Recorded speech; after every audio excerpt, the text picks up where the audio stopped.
یا صاحب الجمال و یا سید البشر من وجهك المنیر لقد نور القمر لا يمكن الثناء كما كان حقه بعد از خدا بزرگ توئی قصہ مختصر. ہمیں حضرت رسول اللہ کے مقام کو پہچاننے کی ضرورت ہے. حضرت رسول اللہ رفیع الشان ہیں, حضرت رسول اللہ عظیم الشان ہیں, حضرت رسول اللہ صاحب مقام محمود ہیں, حضرت رسول اللہ صاحب لوائے حمد ہیں, حضرت رسول اللہ ساقی حوض کوثر ہیں,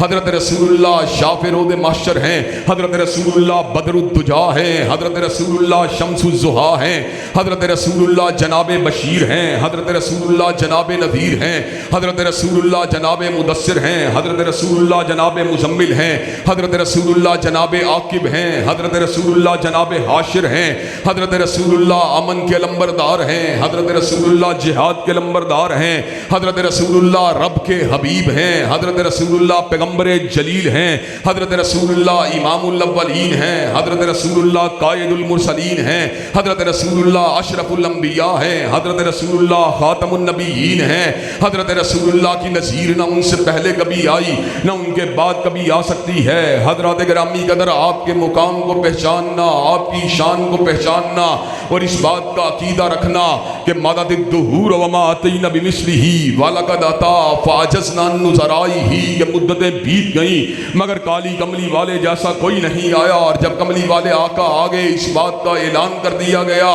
کہ اب ان جیسا کائنات میں کوئی اور آ سکتا ہی نہیں ہے. اور حضرات گرامی قدر, اگرچہ میں نے اپنی گفتگو کے اندر سیرت کی شمع کو جلایا ہے اور حضرت رسول اللہ کی بارگاہ رسالت مآب میں اپنی عقیدت کے پھولوں کو اور اپنے احساسات کو نچھاور کیا ہے, اپنی محبتوں کو, اپنے پیار کے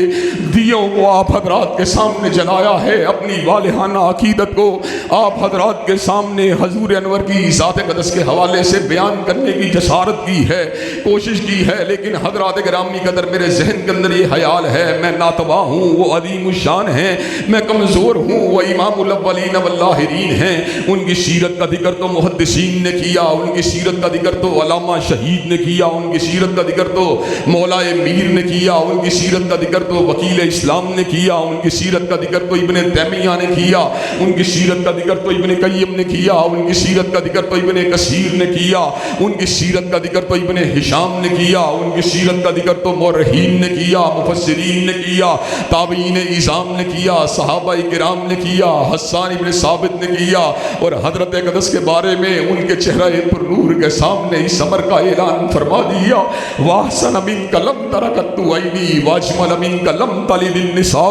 کہ آپ اتنے حسین ہیں کہ آپ جیسا خوبصورت کسی آنکھ نے دیکھا ہی نہیں, اور آپ اتنے پیارے ہیں کہ آپ جیسا پیارا کسی ماں نے جنا ہی نہیں. لیکن حضرات گرامی قدر, مجھ سے ہزاروں گنا بڑے انسان حضور اقدس کی شان میں رتب اللسان رہے, ان سے اپنی عقیدت کا, اپنے پیار کا, اپنی محبت کا, اپنی نسبت کا, اپنی وابستگی کا اظہار کرتے رہے. لیکن حضرات گرامی قدر, اس سے بھی بڑی بات یہ ہے کہ اس کی شان کو خود مالک کائنات نے بیان فرما دیا, خود خالق کائنات نے بیان فرما دیا, ورفعنا لک ذکرک کہہ کے اس کے مقام کا تعین فرما دیا, کائنات کے لوگوں کو سمجھا دیا, ان اللہ و ملائکتہ یصلون علی النبی یا ایھا الذین آمنوا صلوا علیہ وسلموا تسلیما. اور زمین کے رہنے والوں, تم تو نیچے ہو, اگر تم بلند ہونا چاہتے ہو تو بلندیوں کے پر ہونے والے معاملات کو دیکھو. اللہ اور اس کے ملائکہ حضرت رسول اقدس کی ذات اقدس کے اوپر درود بھیجتے ہیں. حضرات گرامی قدر, جس کی ذات کے اوپر نوری مخلوق جو ہے درود بھیجتی ہو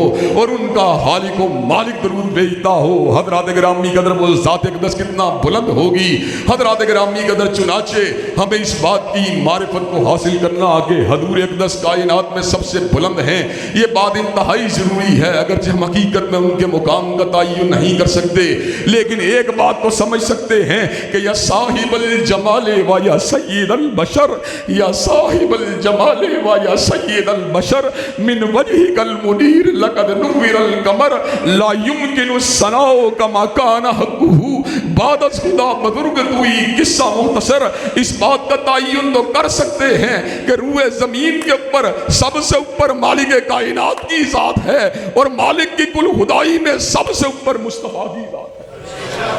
حضرات گرامی قدر, پہلی بات یہ ہے حضور اقدس کی ذات اقدس کے بارے میں اپنے عقیدے کو درست کیا جائے. کائنات میں جو بھی آیا اس کا مقام نیچے ہے, کملی والے کا مقام اونچا ہے.